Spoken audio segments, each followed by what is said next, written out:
Irmãos, abram as vossas Bíblias, vamos ao sermão da noite, a mensagem que o Senhor vai ministrar nos nossos corações. Na primeira carta de João, no capítulo 1, no verso 3 ao verso 6. É a quarta exposição, irmãos, que nós fazemos dessa carta de João. Semana passada nós ouvimos sobre o perdão que o Senhor Jesus nos concede, o consolo e a coragem que Ele nos dá.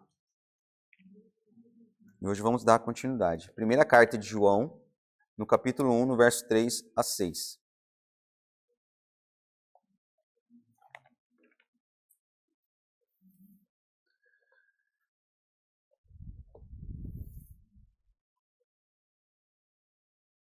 Se os irmãos acharam, farei a leitura.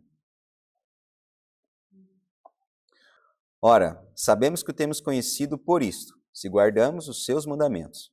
Aquele que diz, eu o conheço e não guarda os seus mandamentos, é mentiroso, e nele não está a verdade. Aquele, entretanto, que guarda a sua palavra, nele verdadeiramente tem sido aperfeiçoado o amor de Deus. Nisto sabemos que estamos nele. Aquele que diz que permanece nele, esse deve também andar assim como ele andou. Vamos orar, irmãos? Curvem as cabeças, fechem os olhos. Altíssimo Deus, novamente nós voltamos com os nossos corações prostrados diante de Ti e queremos, Senhor Deus, te suplicar, Pai, queira preparar os nossos corações, a nossa atenção, Senhor, que seja totalmente voltada para esse momento, Senhor, para a palavra que vai ser ministrada, Senhor, a mensagem da Tua santa e fiel palavra, a Sagrada Escritura, aquilo, Senhor, que foi inspirado pelo Espírito Santo, que isso possa ser ministrado nos nossos corações e que nós possamos ter total atenção, Senhor Deus. Nós sabemos, Pai, que a nossa atenção, Senhor, ela pode ser rapidamente, Senhor, dispersa, mas nós te rogamos que o Senhor nos dê, Senhor, a condição de estar atento, Senhor. Abençoe as mamães que aqui estão, Senhor, que elas possam, Senhor Deus, ter, Senhor, calma, comunhão, e que elas possam prestar atenção naquilo, Senhor, mesmo dando atenção para os seus filhos, Senhor Deus. E que nós também possamos ser, Senhor, nós possamos ter a compreensão sobre esse momento e que todos nós possamos ser voltados para a Tua palavra, Senhor Deus. Prepara os nossos corações, Senhor Deus, e ministra-nos neles também, para a honra e glória do Teu nome. É isso que te rogamos em nome de Jesus. Amém. Irmãos, louvado seja Deus. Esse sermão que nós vamos ouvir, irmãos, essa mensagem, ela ainda continua. O apóstolo João, meu xará, ele continua a falar, a ministrar para os nossos irmãos do primeiro século, dos irmãos do primeiro século também, que existem formas de nós descobrirmos, existem formas de nós termos segurança, um descanso em Deus, que nós somos filhos dele. Porque nós sabemos que, como nós ouvimos já nos últimos sermões, o apóstolo João escreveu, não só o apóstolo João, mas o apóstolo Paulo também escreveu aos Colossenses, sobre uma heresia que estava naquele século, naqueles primeiros séculos, primeiras décadas lá, né? Nas últimas décadas, na verdade, do primeiro século. E depois foi até o século III, que é a heresia do gnosticismo. Nós já vimos que o gnosticismo ele é uma espécie de ensino, é um ensino onde os cristãos daquela época eles eram enganados. Eles acabavam acreditando em algo que não era ministrado, que não foi ensinado pelos apóstolos e nem era condizente com aquilo que as Escrituras do Antigo Testamento estava registrado pelo Espírito Santo, né, irmãos? E nós sabemos também, mediante os sermões que nós já ouvimos, irmãos, que o apóstolo João, ele escreveu essa carta justamente para que aqueles que a lessem, a igreja do primeiro século, mas isso vai até nós também, para que nós pudéssemos ter a segurança da nossa salvação. Então, nós vamos discorrer mais esse sermão para que nós possamos ter paz no nosso coração, para que nós não possamos ser enganados ou nós mesmos criarmos termos um auto-engano, né? Nós enganarmos a nós mesmos. E assim a gente confiar na palavra de Deus e descansar o nosso coração nisso, né? Lembrando, né, irmãos, que desde o primeiro sermão também nós ouvimos que aqueles que afirmavam ter comunhão com Deus, eles viviam uma vida bem perversa, uma vida bem imoral, né? Através dos ensinos que eles tinham, que eles eram influenciados. Só que mesmo assim, eles afirmavam que tinham uma comunhão profunda com Deus e com Cristo, né? Na verdade, até mais que aqueles que eram denominados cristãos, que não faziam as mesmas coisas que eles. Então, eles achavam que tinham mais crença, que eles viviam em comunhão, uma comunhão maior com Deus do que com eles mesmos. Então, João ele escreve, e ele também considerava essas ideias, né, que aqueles mestres ensinavam. Lembrando que esses mestres, só para a gente entender, que esses mestres, eles saíram de dentro da igreja mesmo. Então, influenciado pelos ensinos gregos, o dualismo grego, né, um tipo de ensino que tinha naquele tempo, eles foram influenciados, os cristãos, né, entre aspas, os cristãos, e eles se levantaram ensinando, através dessas influências que eles tinham do mundo, começaram a influenciar os cristãos, a igreja do primeiro século. E aí João escreveu para isso, né, irmãos? Para que aqueles que escutassem o ensino desses que eram cristãos, só que se levantaram como falsos mestres, para que eles pudessem ter um critério, uma forma de avaliar aquilo que eles estavam ouvindo. Opa, isso que ele está ouvindo é certo, é errado, não condiz. Então eles avaliaram 3 formas de descobrir se isso era correto, se isso era de Deus ou não, né? Que são os testes que nós já estamos discorrendo desde a primeira exposição. Semana passada nós falamos sobre o teste moral. Aqui continua sobre o teste moral. Porém, ele é mais profundo agora.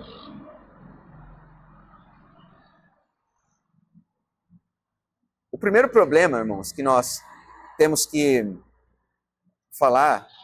recordar, na verdade, irmãos, é que eles estavam com o gnosticismo, eles estavam enfrentando uma heresia do gnosticismo, e também uma variação dela, que é o docetismo. Nós já falamos sobre essas duas, mas só para os irmãos recordar, esse gnosticismo e esse docetismo, eles eram influenciados pelos gregos, né, com o dualismo grego, onde eles tinham o pensamento que o homem, o nosso corpo físico, era matéria, o que era matéria era mal, e o nosso espírito era bom, né? Os gnósticos, eles tinham também uma outra característica que muitos teólogos e historiadores falam, que eles acreditavam que eles conseguiam a comunhão com Deus através do seu intelecto, através da sua razão, através do seu conhecimento.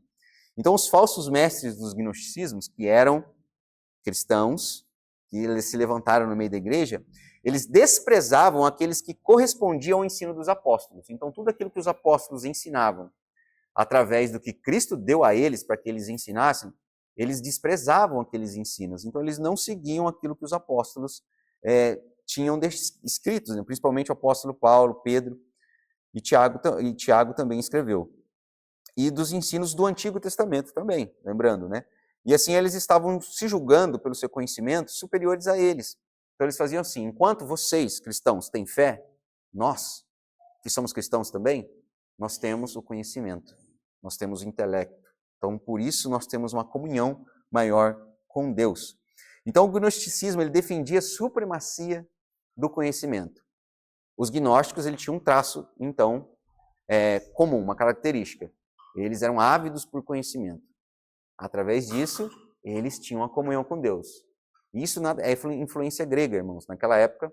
Então, eles eram influenciados pelos os grandes nomes da filosofia grega. Então, eles tinham esse pensamento, que através do conhecimento eles poderiam alcançar a divindade. Então, eles se consideravam superiores aos outros homens. Eles viam a si mesmos como uma casta espiritual. Então, para os gregos, o caminho para Deus, não esqueçam, para os gregos, o caminho para Deus era o intelecto, Consequentemente, isso influenciou os nossos irmãos, os falsos mestres que se levantaram e falavam para eles: vocês não precisam escutar os apóstolos, aquilo que eles ensinam. Escutem o que nós estamos falando, que é através disso que vocês vão encontrar Deus. Vamos ler o versículo 4, irmão, só para a gente entender e a gente ter esse raciocínio. Versículo 4, começa no versículo 3, mas vamos já pular para o versículo 4. O texto diz assim, João escreve: aquele que diz, eu o conheço, e não guarda os seus mandamentos, é mentiroso, e nele não está a verdade. Aqui, irmãos, o grande problema desses falsos mestres e dos seus ensinos, esse, na verdade, era o grande problema. Eles eram detentores do conhecimento, como eu falei, eles tinham a convicção que se eles sabessem muito, eles tinham contato com Deus. Eles falavam que conheciam Deus e também Jesus Cristo de uma maneira mais profunda que os demais. Por eles terem esse conhecimento, eles eram mais conhecedores e tinham uma comunhão profunda. Mas, assim como o João escreve aqui no versículo 4, eles eram mentirosos, porque aquilo que eles falavam não era aquilo que eles praticavam. Eles eram mentirosos, assim como fala a parte B do versículo. Ó. Eles são mentirosos e nele não está a verdade, neles não estão a verdade. Ou seja, aquele que diz que eu conheço Deus, conheço a Cristo, porém não guarda os seus mandamentos, ele é mentiroso. Aí no versículo 3, vamos voltar para o versículo 3, estamos no 4, vamos para o 3. Já no versículo 3, ó, o apóstolo João ele deixa claro como que se prova o verdadeiro conhecimento de Deus, o verdadeiro conhecimento de Jesus, guardando os seus mandamentos. Ó, o versículo 3 diz assim, ora, sabemos que o temos conhecido. Conhecido quem? A Cristo, porque nós estávamos falando dele como nosso intercessor, nosso advogado, aquele que fez a propiciação por nós, foi o nosso substituto. Nós estamos falando dele. Então, sabemos que o temos conhecido, Jesus, por isso, se guardamos os seus mandamentos. Então, essa é a verdadeira prova daquele que diz que conhece a Deus. Você conhece a Deus? Conheço. Então, você guarda os seus mandamentos, guarda os mandamentos dele. Mas vamos pegar essa palavrinha, irmãos, guardar. Como assim, guardar? O que é guardar? O que seria essa palavra guardar? Nós podemos, os escritores, eles trazem algumas formas de nós entendermos e aplicarmos essa palavra guardar. Eu trouxe três pontos para os irmãos entenderem. Então, nós podemos trazer 3 aplicações para melhorar nosso entendimento sobre a palavra guardar. Então, o que seria guardar no primeiro ponto? Seria praticar. Essa que é a palavra mais forte. Guardar seria o mesmo que praticar, preservando a preciosidade dos mandamentos divinos, como tesouro que nos foi outorgado, na verdade. Como assim? Irmãos, os mandamentos, lembra dos 10 mandamentos? Lá em Êxodo, no qual o Senhor Deus deu para Moisés, escreveu no livro de pedra, na pedra, depois ele trouxe, depois viu todo mundo lá festejando ao Deus de bezerro de ouro, depois quebrou de novo, depois Deus deu outro, escreveu novamente os mandamentos. Então, irmãos, aqui, esses mandamentos, João, como um judeu, ele estava fazendo associação aos 10 mandamentos. Mas não só aos 10 mandamentos, a toda a palavra de Deus, toda a Escritura, tudo aquilo que o Espírito Santo já havia inspirado a eles. Então, não é, irmão, somente você ler, em primeira instância aqui, não é somente você ler, não é somente você decorar, mas também praticar, assim como eles fazem, os teólogos, os historiadores trazem aqui. Praticar, preservando a preciosidade dos mandamentos divinos, lembrando que não foi o apóstolo, ou Moisés, vamos começar por Moisés. Não foi Moisés que escreveu assim, ó, primeiro, adorar a Deus, não foi Moisés. Amar o próximo, não foi Moisés. Não roubar, não matar, não cobiçar, não adulterar, isso, os 10 mandamentos.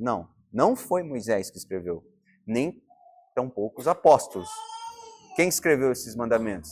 Foi Deus. É Ele que deu os mandamentos para o seu povo. Então são ordens divinas, irmãos, ordens divinas. Então nós temos que ter isso como um tesouro, praticar de uma maneira que isso é um tesouro nas nossas mãos, que foi Deus que deu para nós. Um segundo ponto que eles trazem também, que guardar significa zelar. É cuidar para que os mandamentos não sejam desobedecidos e arruinados naquilo que compete a nós. Então, se eu sou um cristão, ou no Antigo Testamento, aquilo que sou um israelita, vamos dizer assim, e o Senhor Deus me deu esses mandamentos, eu tenho que zelar para que eu cumpra esses mandamentos. Eu tenho que zelar para que esses mandamentos eles não sejam desobedecidos por mim. Se não é para mim mentir, eu tenho que tomar um cuidado, eu não posso mentir. Se não é para mim matar, eu não vou matar, né, Thalita? Eu não posso. Então, se é para mim fazer isso, aquilo, ou não fazer, eu não vou fazer. Se é para mim amar, eu vou amar. Se é para mim adorar, eu vou adorar. Se não é para fazer isso, eu não devo fazer. Eu tenho que zelar por isso. E um terceiro ponto que ele fala é para que esse guardar, ele nos diz no sentido de nos guardar de danos, porquanto esses mandamentos nos são preciosos. Então, além dele nos induzir à comunhão com Deus, ele nos livra de muitas coisas. Quando nós falamos assim, não, é bem óbvio, né? Não matarás. Né? Se a gente for matar alguém, a gente vai ter consequência. Consequência. Nós sabemos que na justiça hoje nós temos consequências se nós fazemos algo desse nível. Não só isso, mas tem outras coisas. Às vezes no nível jurídico a gente pode falar que é perigoso, mas uma mentira nós sabemos que para o nosso próximo, por exemplo, nosso cônjuge, nosso companheiro, uma mentira é muito danosa se for descoberta. Né? Então isso também é uma maneira que o Senhor Deus nos dá para que nós não venhamos sofrer danos. Então os 10 mandamentos, ou essa questão de guardar, na verdade, a palavra de Deus, significa isso, praticar, zelar e nos livrar, nos guardar de danos para nós mesmos e também para com os próximos. É isso que essa palavra guardar. E se vocês, irmãos, perceberem, em todos os versículos aqui nesses textos que nós lemos, tem a palavra guardar. Guardar, guardamos. Então isso é algo muito importante que João ele escreve e reescreve muitas vezes para que, não só nesse trecho, mas durante toda a carta, as 3 cartas seguintes, né, as 2 cartas seguintes que nós vamos ler depois, nos próximos sermões também, ele utiliza muito essa palavra guardar. Então lembre, praticar, zelar e nos livrar, nos guardar de danos. E quando João, irmãos, ele olhava para a conduta dos gnósticos, baseado nesse versículo que nós acabamos de ler, ficava claro que eles não tinham esse verdadeiro conhecimento de Deus e de Jesus Cristo, do nosso Senhor. Porque se ele está falando assim, que o verdadeiro cristão, aquele que tem um verdadeiro conhecimento de Deus, vai guardar os seus ensinamentos, vai guardar os seus mandamentos, vai guardar aquilo que o próprio Deus deu para os autores escrever na Sagrada Escritura. Então, o que nós vemos? Nós vemos que os gnósticos, eles não faziam isso. Por quê? Lembra que eu falei nos últimos sermões, mas voltando a falar para os irmãos aqui, eles achavam que o corpo era separado do espírito, no sentido que não importa que o corpo faça, não importa o quão você lamaceie no pecado, quanto você rola no pecado, isso não vai afetar a sua alma, porque a sua alma ela é algo puro, como o ouro. Não é? É isso que eles achavam. Então aqui, automaticamente a gente consegue entender que esses gnósticos, esses falsos cristãos, eles não obedeciam os mandamentos de Deus. Se falava para eles não matar, não é mencionado, irmãos, mas nós podemos pensar nisso. Se na palavra de Deus fala que é para não matar, eles poderiam fazer isso. Que não era para mentir, eles faziam isso. Que não era para adulterar, eles faziam isso. Cobiçar, eles faziam isso. Eram para adorar a Deus? Talvez eles não adoravam. Talvez não adoravam, né? O apóstolo João escreve aqui. Amar o próximo? Também não. Então eles eram pessoas que deliberadamente eles iam contra os mandamentos que o Senhor Deus deu a eles. Lembrando, eles eram pessoas que estavam na igreja, saíram da igreja, ou melhor, dentro da igreja se levantaram ensinando coisas erradas, coisas contrárias à própria palavra de Deus. Então, para os gnósticos, irmãos, os mandamentos do Senhor, eles não eram um grande tesouro que deveria ser protegido e preservado. Esses mandamentos, aqui, as ordens do Senhor, a Sagrada Escritura, não era algo que direcionava a vida deles. Então, a palavra de Deus não era algo que direcionava a vida deles. Os mandamentos, irmãos, eles são vistos como uma disciplina moral que conduz ao caráter do cristão, que conduz ao caráter cristão. Então nós, hoje, se a gente analisarmos os 10 mandamentos, a palavra de Deus em si, irmãos, ela é uma regra de conduta para nós, onde se nós obedecer aquilo que está escrito, nós vamos bem, porque ela traz a conduta, ela traz uma boa conduta, ela nos dá o caráter cristão segundo aquilo que Cristo, segundo aquilo que Deus colocou na sua palavra. Então os mandamentos eles são vistos como uma disciplina, irmãos, disciplina moral. Através, se nós exercemos, nós praticamos, nós guardamos, nós temos uma boa conduta moral, certo? Então, não obedecendo às ordens divinas contidas nas Sagradas Escrituras, na Bíblia Sagrada, na Palavra de Deus, eles eram totalmente imorais, os gnósticos, como nós já falamos. Eles não tinham que conduzir a eles a algo bom. Se a palavra de Deus nos conduz a coisas boas, nos conduz à vontade de Deus, nos conduz a viver para Deus, para a glória de Deus, o que eles seguiam? O que eles faziam, então? Porque eles não seguiam as palavras. O próprio João fala que eles não guardavam os mandamentos. Se eles não guardavam os mandamentos, o que direcionava a vida deles? O que direcionava a vida deles? Isso que nós temos que pensar. Eles estavam, então, entregues aos seus próprios desejos, entregues aos seus desejos pecaminosos. Como nós já falamos hoje, nós somos pecadores. A nossa natureza é pecaminosa. Se nós formos nos entregar para aquilo que nós queremos fazer, meu Deus do céu, nós fazemos coisas horrorosas, certo?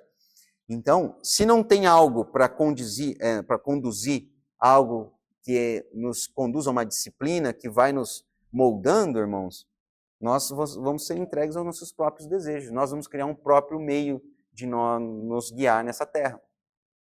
E o pior de tudo é que os gnósticos eles faziam isso conscientes. Por quê? Porque eles ouviram os ensinos dos apóstolos. Eles batizaram.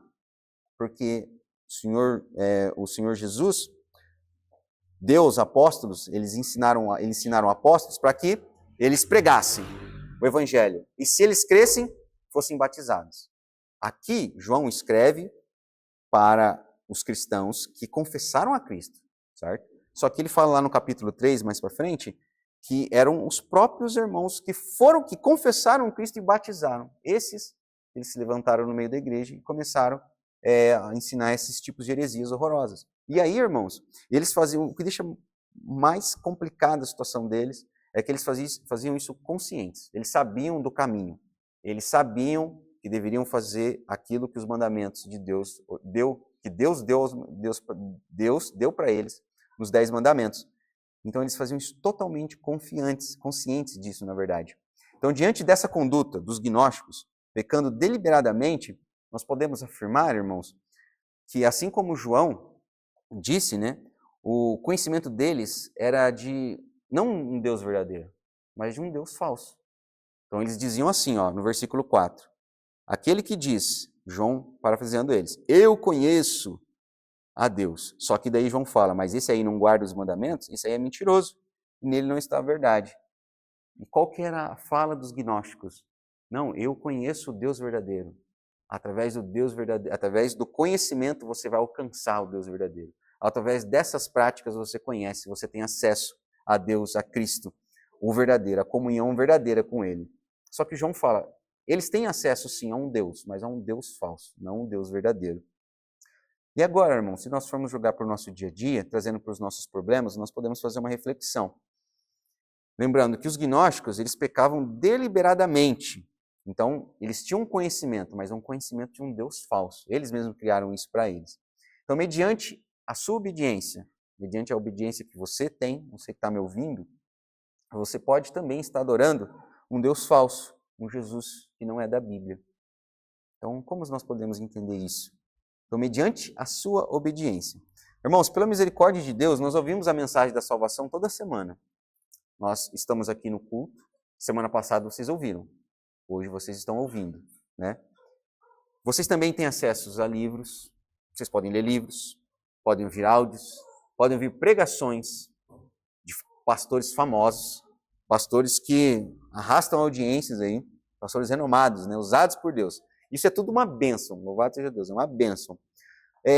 Será que tudo aquilo que você escuta, você lê, tanto a palavra de Deus, quanto esses livros que são muito bons para o nosso crescimento, tudo que você lê, você assiste, você guarda, lembrando da palavra prática, zelo e aquilo que nos livra de nós pecarmos? Será que você pratica? Será que você tem essa prática? Você guarda? Pensando em tudo aquilo que você escuta semanalmente, pensando em tudo aquilo que você lê, pensando em tudo aquilo que você assiste.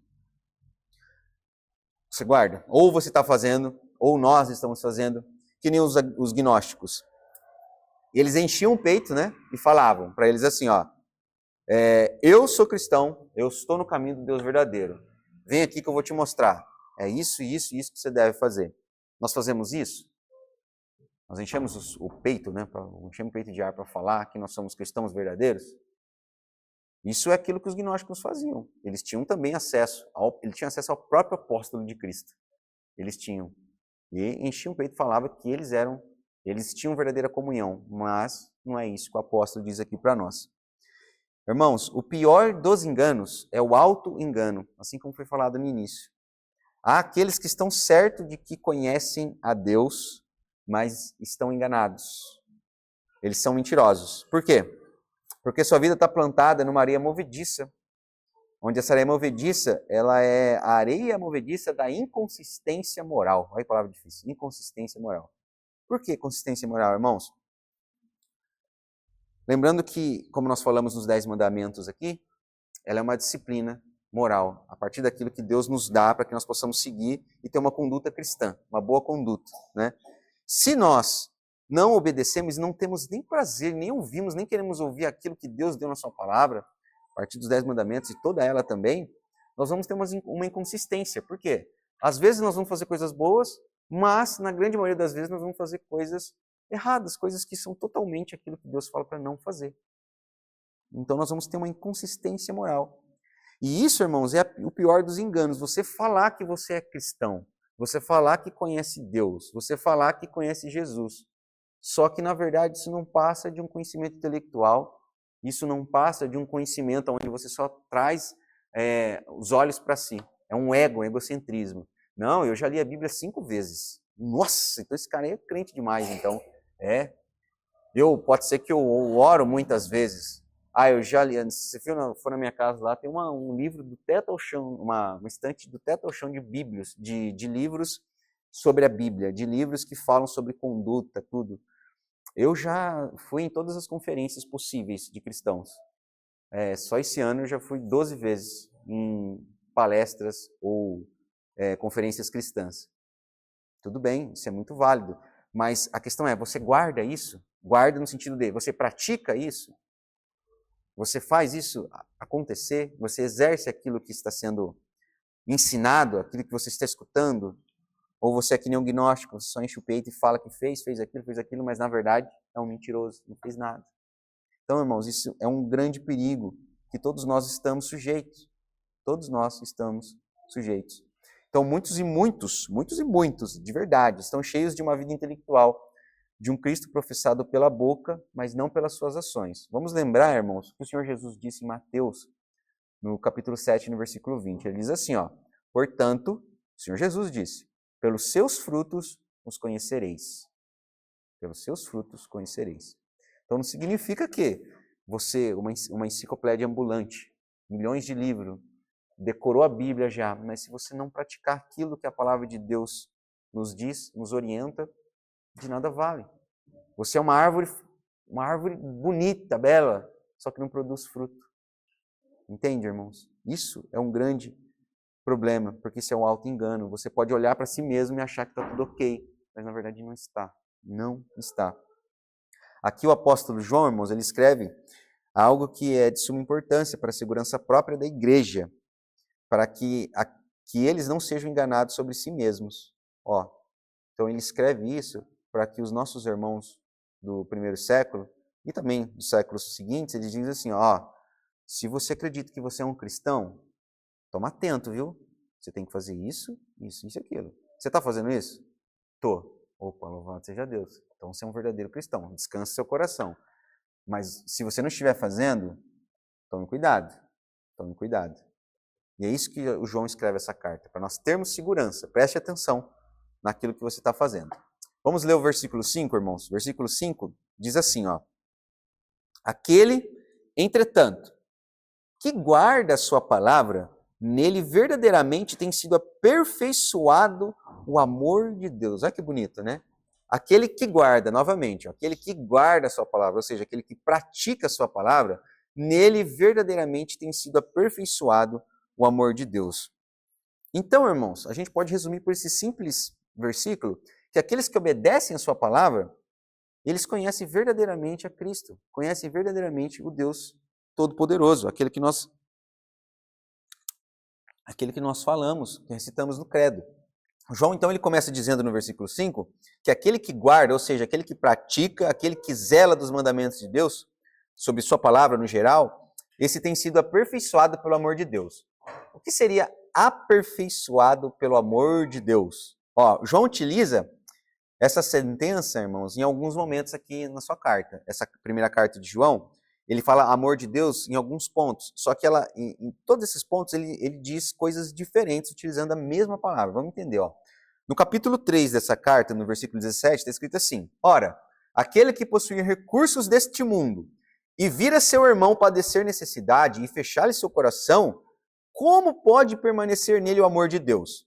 Então aqui nesse pedaço, irmãos, o amor de Deus, né, que é essa palavra que nós estamos vendo aqui agora, o amor de Deus se refere ao amor que o crente diz ter por Deus, porém essa declaração é falsa, porque não houve amor com aquele que estava passando necessidade.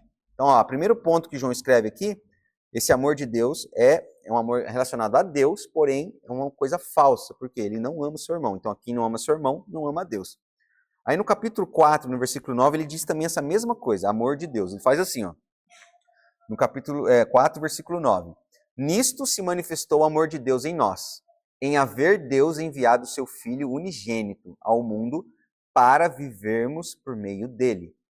Agora, já nesse versículo, o amor de Deus se refere claramente ao amor de Deus, o Pai Todo-Poderoso, pelo seu povo. Por quê? Porque ele enviou seu Filho unigênito ao mundo. Então, o amor de Deus que ele está falando nesse versículo aqui, ele está falando de Deus para o povo. No anterior, era do crente, do cristão, a Deus. Agora é de Deus para o povo. E no capítulo 5, no versículo 3, ele está falando assim, porque este é o amor de Deus, que guardemos os seus mandamentos. Ora, os seus mandamentos não são penosos. Então aqui também existe uma referência clara ao nosso amor por Deus, que se revela pela guarda dos mandamentos, pela guarda da sua palavra. Beleza, mas então o que está falando aqui nesse versículo 5? Voltando no versículo 5 desse trecho que nós lemos. Aquele, entretanto, que guarda a sua palavra, nele verdadeiramente tem sido aperfeiçoado o amor de Deus. Aqui, irmãos, os teólogos falam assim, esse amor de Deus ele está se referindo ao amor que Deus tem por nós, o aperfeiçoado o amor que Deus tem por nós. Pelos seguintes motivos, eles afirmam isso. Porque, primeiro, é dito que esse amor tem sido aperfeiçoado, tem sido aperfeiçoado o amor de Deus. Entende-se, então, irmãos, que Deus é quem aperfeiçoa esse amor no crente. E é somente Ele que faz isso. Entende, irmãos? Se eu amo uma pessoa, é pela graça misericordiosa dele. É porque o Espírito Santo habita em mim. E dia após dia, a graça dele vai trabalhando no meu coração para que eu ame mais o meu irmão. Então, isso é um amor aperfeiçoado. Deus aperfeiçoa esse amor no cristão. E também por um outro motivo que ele fala, que é assim, que esse amor, assim aperfeiçoado, é a causa da guarda da palavra de Deus da nossa parte, aquilo que condiz a nossa parte. Então, se eu digo que eu sou um cristão, eu sou um cristão, mas eu tenho que ter a Bíblia. Eu tenho que ler a palavra de Deus. Cristão sem Bíblia não é cristão. Se ele tem oportunidade, né? Sabemos que temos irmãos que não têm condição lá em países que estão sendo perseguidos. Mas, se nós temos a palavra de Deus, então, se eu sou um cristão, eu tenho que afirmar isso. Esse amor é aperfeiçoado devido à guarda, à prática que eu tenho da palavra de Deus. Isso é um ciclo. Deus aperfeiçoa o amor que ele tem, que eu tenho por ele, que ele tem por mim, pelo seu Espírito Santo, pela sua graça misericordiosa. Ao mesmo tempo, isso vai sendo cultivado na prática do que eu faço da palavra de Deus. Então eu leio a palavra de Deus, eu pratico ela, a palavra de Deus vai sendo aperfeiçoada em mim, o amor de Deus vai sendo aperfeiçoado em mim. Então esse sentido, irmão, só para a gente entender, seria assim, o amor de Deus por nós consistiu em mandar seu Filho Jesus Cristo para morrer pelos nossos pecados. Então esse objetivo é plenamente alcançado quando nós fazemos a guarda da palavra de Deus. Quando eu leio a palavra de Deus, quando eu pratico a palavra de Deus, o amor de Cristo ele é aperfeiçoado em nós. Quando eu pratico a palavra de Deus, pratico seus mandamentos. Aqueles que são obedientes à palavra de Deus, eles vão ter esse amor aperfeiçoado. Então esse é um ciclo, tanto de Deus para comigo, dele primeiro para comigo, mas depois isso vai causar um efeito de mim para com ele, certo, irmãos? E detalhe, irmãos, quando ele fala assim, esse amor aperfeiçoado, ele não está falando de perfeição. Nós falamos semana passada, no sermão, que essa perfeição não é, perfeccionismo não é bíblico. Notemos mais uma vez que não é a perfeição que o apóstolo João ele fala, que ele tem em mente quando ele escreve, mas uma vida que, no geral, vai se caracterizar pela obediência e desejo de servir ao Senhor. Ó, vamos ler no versículo 6, a gente vai conseguir compreender melhor isso aqui. Último versículo, diz assim, ó, no capítulo 2, no versículo 6. Aquele que diz que permanece nele, esse deve também andar assim como ele andou. Então, todo aquele que diz que conhece a Deus, irmãos, ele deve andar como o Senhor Jesus andou. Isso aqui é uma ordem clara da palavra de Deus. Então, se ele está tranquilo, presta bem atenção, se ele está tranquilo com a sua situação perante Deus, e ele não busca andar nos mandamentos, não busca andar nos passos de Cristo, né, como está falando no versículo 6, esse não tem comunhão com Deus, ele não conhece o verdadeiramente. Então, irmãos, o que nós podemos entender aqui? Ó, o ser humano, por natureza, irmãos, a nossa natureza, nós não conseguimos obedecer à vontade de Deus. Não conseguimos. E não só não conseguimos, nós não queremos. Nós não queremos, na nossa essência, na nossa natureza. Nós nascemos contrário a Deus. E ele, então, se nós formos perceber a natureza divina de Deus e a nossa, ele é santo e puro. O que nós somos? Nós somos pecadores com uma corrupção radical, certo? Deus na sua beleza, na sua santidade, e nós pecaminosos com uma corrupção tremenda. Então, nenhuma pessoa em seu próprio poder, nenhuma pessoa que está aqui em seu próprio poder é capaz de escolher fazer o bem, de escolher a Cristo, ou de escolher as coisas de Deus. Nenhuma, na sua natureza, não pode. O Wiersbe, irmãos, um teólogo, um pastor, ele diz assim, ó, que a obediência a Deus, ela pode ter 3 motivações. Os irmãos vão entender isso aqui de uma maneira bem clara. Nós podemos obedecer a palavra de Deus por 3 motivos. Primeiro, porque nós somos obrigados, porque precisamos ou porque queremos. Ele ilustra de uma forma bem interessante. Ó, o escravo, ele obedece porque ele é obrigado. Do contrário, ele vai ser castigado. Se ele não obedecer o seu senhor, ele vai ser castigado. O empregado, ele obedece porque ele precisa, olha só.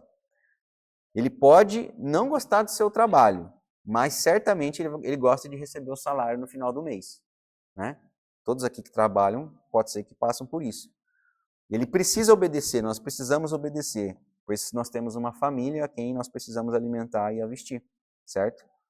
Só que o terceiro ponto da obediência é que o cristão deve obedecer o Pai Celestial não porque ele é obrigado, não porque ele precisa, mas porque ele quer obedecer a Deus. Porque tem um relacionamento de amor com Deus, né? Porque ele tem um relacionamento de amor com Deus. Ó, Jesus disse, se me amais, guardareis os meus mandamentos. Isso está escrito em João 14, no versículo 15. Só que esse querer amar a Deus, ele só acontece de forma sobrenatural. Como assim de forma sobrenatural? É o agir de Deus por meio do Espírito Santo no coração dos pecadores, no nosso coração. Se hoje nós temos esse desejo de fazer a vontade de Deus, não é por causa da nossa essência, é porque o Espírito Santo trabalhou no nosso coração. De qual meio? Através de qual meio? Através do ouvir da palavra de Deus, através da pregação. Então, quando nós escutamos o Evangelho de Cristo, as boas novas sendo pregadas, o Espírito Santo ele começa a trabalhar no nosso coração. Pode ser que não hoje. Pode ser que, eu ouvi, mas amanhã, semana passada eu estive aqui. E essa semana eu fiz as mesmas coisas. Mas você ouviu, não ouviu? Calma que foi plantado. Um dia vai germinar. Se for para ser, vai ser germinado. Vai crescer algo aí. Então, irmãos, através do ouvir a palavra de Deus, através da pregação das boas novas do Evangelho de Jesus Cristo, esse querer obedecer a Deus vai acontecer. Não por você, mas pelo Espírito Santo está trabalhando. Então, a partir do momento que nós falamos que é nascer de novo, né? Então, a partir do momento que você nasce de novo, você crê verdadeiramente na obra de Cristo, o Espírito Santo vai te ajudar e vai te constranger a andar como Cristo andou. Lembra, irmãos, vocês não conseguem andar como Cristo andou pela sua própria força. Isso era uma coisa que os gnósticos faziam, os ascetas. Eles falavam assim, não, eu vou ter contato com Deus por algumas formas. Eu posso ter o contato com Deus através do conhecimento, mas eu posso também me abster das coisas, eu posso me livrar das coisas imorais. Quer saber? Eu vou ficar num canto lá, não vou ter contato nenhum, não vou ter relação, não vou ter nada com uma mulher ou com um homem, eu não vou beber, não vou fumar, eu vou ficar aqui sentado e através disso que eu estou fazendo eu vou ter comunhão com Deus. Se você faz isso para ter contato com Deus, você está fazendo isso à toa. Se você faz isso para ter um contato com Deus, não, isso está errado. Está errado. Ah, mas não é bom eu querer se abster dessas coisas? Sim, é bom. É bom. É bom todos fazer isso. Mas pensando que você vai conseguir uma comunhão com Deus através disso, não é isso que nós sabemos. Nós sabemos que só tem um meio de você ter contato com Deus. Só temos um meio, sabemos que só temos um meio de ter comunhão com o Pai, e é através do seu Filho. Não é através de nada que você possa fazer. Você pode fazer as melhores coisas desse mundo, você pode ajudar 15 mil orfanatos, você pode fazer um monte de coisa que aos olhos da sociedade isso é bom. Mas a única forma de você ser aceito pelo Pai é através do seu Filho, o Senhor Jesus Cristo. Nós sabemos disso, irmão. Então, uma das certezas que os cristãos do primeiro século tinham é que conhecer a Deus é um conhecimento prático. Conhecer Deus é um conhecimento prático, que se expressa no andar obediente à vontade de Deus, revelada na sua palavra, revelada na Sagrada Escritura, nos seus mandamentos. Em outras palavras, irmãos, é receber o amor de Cristo, é receber o perdão divino, receber o perdão de Deus, e então você devolver em obediência à palavra dele, em obediência a ele. Você recebe o amor de Cristo, você recebeu, você não conquistou, você recebeu. E você agora vai devolver isso em obediência. Não porque você precisa, não porque você é obrigado, mas sim porque você quer, irmão. Você quer agradar, você quer obedecer ao seu Senhor. Isso aqui, irmãos, é uma das... quando eu estava montando o sermão, muitos falaram, João Calvino falou também isso, que assim, o cristão, ele vai tentar fazer de tudo para estar em comunhão com Deus. Ele não aceita a condição dele. Nós, como cristãos aqui, todos nós que acreditamos em Jesus, acreditamos em Cristo, diante de um pecado que nós fazemos, a gente não vai ficar em paz, irmão. Nós não vamos ficar em comunhão com Deus, até com o nosso próximo. Nós vamos ficar extremamente atormentados. João Calvino fala, muitos outros escritores falaram também, que você não vai ficar em comunhão enquanto você não se achegar à cruz, enquanto você não suplicar por perdão, para que a sua comunhão seja restabelecida. Um cristão verdadeiro, ele sempre vai fazer isso. A prática. Ele vai chegar aos pés da cruz, vai pedir perdão por aquele pecado. E ele não vai ficar em comunhão enquanto não fazer isso, enquanto não chegar aos pés da cruz, irmãos. E aqui, para concluir, irmãos, nós temos que entender, irmãos, que essa obediência, essa prática, esse guardar a palavra de Deus, guardar os seus mandamentos, nós não conseguimos pelas nossas próprias forças, assim como já falei. Nós temos que suplicar a Deus, irmãos, para que Ele nos dê a sua graça, para que a gente morra para os nossos desejos, para que nós morremos para as nossas vontades e que nós venhamos se arrepender desses nossos pecados. Porque nós pecamos porque nós fazemos a nossa vontade. Nós pecamos porque nós fazemos a vontade que dentro de nós cresce dia após dia. Através disso, acontece o pecado. Através disso, nós pecamos diante do nosso Senhor. Então nós temos que clamar para a graça de Deus, para que ela nos encha e para que a gente venha realmente, irmãos, morrer para as nossas vontades. E assim estar diante de Cristo em súplica de perdão e assim Ele nos aceitar. Oramos, irmãos, para que o Espírito Santo, Ele trabalhe nos nossos corações, para que Ele trabalhe diariamente, todos os dias nos nossos corações e que nós venhamos olhar somente para a cruz. Que os nossos olhos estejam voltados totalmente para a cruz e que Ele nos dê esse desejo que Calvino fala, esse desejo que a própria palavra de Deus nos fala, que nós temos um desejo ardente de obedecer e então praticar a sua palavra. Que esse desejo, irmãos, ele nos consoma. Esse desejo queima nós de dentro. Senhor, eu quero obedecer a tua palavra. Senhor, eu sou um pecador miserável, eu tento, mas eu não consigo, Senhor, me dá graça, Senhor Deus. Essa semana eu pequei 42 vezes, Pai, mas semana que vem eu quero pecar 41, Senhor. Quero pecar 40, sempre um crescimento, irmão, diante de Deus. Sempre buscando fazer a vontade do Senhor. Automaticamente, fazendo a vontade dele, nós vamos morrer para as nossas vontades. Esse que tem que ser o nosso clamor. Senhor, que eu faça a sua vontade, não a minha. Fazendo a sua vontade, eu vou praticar a tua palavra, porque é isso que a sua palavra me fala. Fechem os olhos, irmãos. Curvem as cabeças, vamos orar ao Senhor. Pai Santo, eterno Deus, na tua palavra, diante da tua palavra, Senhor, nós nos encontramos, Senhor Deus.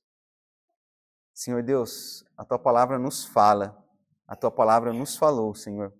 E a sua palavra sempre vai nos falar, Senhor Deus, que nós devemos praticar, nós devemos guardá-la, nós devemos zelá-la, Senhor, para que nós possamos ter comunhão contigo. E assim, Senhor, nós temos o verdadeiro conhecimento de ti, ó Pai.